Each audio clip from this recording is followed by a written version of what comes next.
Doctor صاحب، آپ کی نظر میں اس گرفتاری کے ایک تو پاکستانی سیاست اور پی ٹی آئی کے سیاسی مستقبل پر کیا اثرات آپ کو نظر آ رہے ہیں؟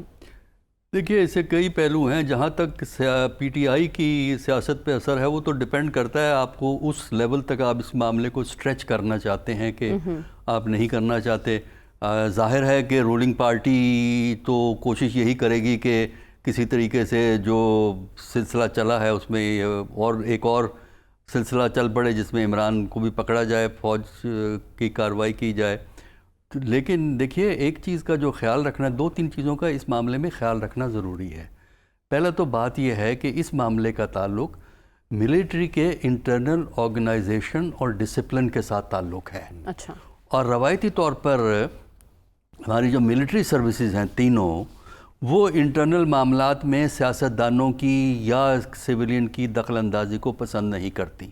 لہذا جو یہ کوشش کی جا رہی ہے کہ کھینچ کے کسی طریقے سے ایک پارٹی کا جو سیاسی ایجنڈا ہے اس ایجنڈے کو آگے بڑھایا جائے، اس سے معاملے خراب ہوں گے اور اس سے یہ معاملہ صحیح نہیں چل سکے گا. دیکھیے، آئی ایس آئی جو ہے وہ اس فریم ورک میں کام کرتی ہے جو فریم ورک آرمی چیف دیتا ہے، آرمی چیف کا آفس دیتا ہے. اچھا، اب صرف دیکھنا ہم نے یہ ہے کہ جو جنرل فیض صاحب کے بارے میں بات کی گئی ہے وہ کس حد تک اس فریم ورک تھے اور کس پوائنٹ پہ آ کے وہ اس فریم ورک سے باہر نکلے. اچھا. اور یہ فیصلہ آرمی کرے گی. یہ کوئی پولیٹیکل پارٹی، کوئی سیاسی جماعت، رولنگ پارٹی یا سول گورنمنٹ نہیں کرے گی، وہ کریں گے. دیکھیں، ماضی میں بھی آئی ایس آئی کا ایک پولیٹیکل رول رہا ہے پاکستان کے اندر. میں آپ کو مثالیں دے سکتا ہوں، اس کو ضرورت نہیں مینشن کرنے کی، لیکن مثالیں ہم سب کو پتہ ہیں. وہ رول رہا ہے. تو صرف یہی دیکھنا ہے کہ اگر تو انہوں نے اس لیمٹ کو ایکسیڈ کیا ہے تب اس پہ آپ پکڑ سکتے ہیں.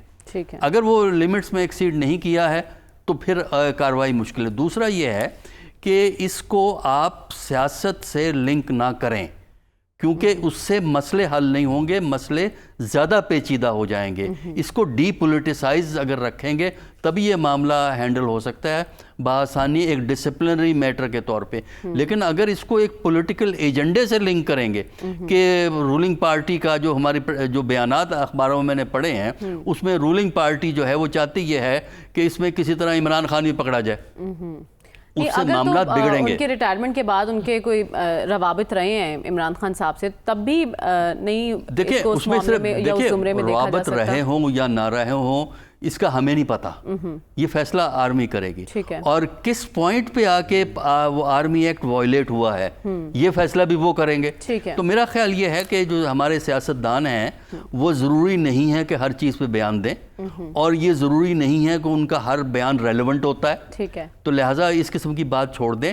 اگر کسی کے خلاف ایکشن ہونا ہے، جنرل باجوہ کی جو بات ہوئی ہے، اگر جنرل باجوہ کے خلاف ایکشن ہونا ہے تو لوگ اسے رکوا نہیں سکتے، اور اگر نہیں ہونا تو وہ انیشیٹ نہیں کروا سکتے. یہ فیصلہ آرمی نے کرنا ہوتا ہے. لہٰذا میرے نزدیک اس معاملے میں دخل اندازی کو سٹاپ کرنا چاہیے اور اس کو ٹیکنیکل اور انٹرنل آرگنائزیشنل میٹر کے طور پہ چھوڑ دینا چاہیے. ٹھیک ہے، لیکن اس پر جو رد عمل ہم نے دیکھا خان صاحب کا بھی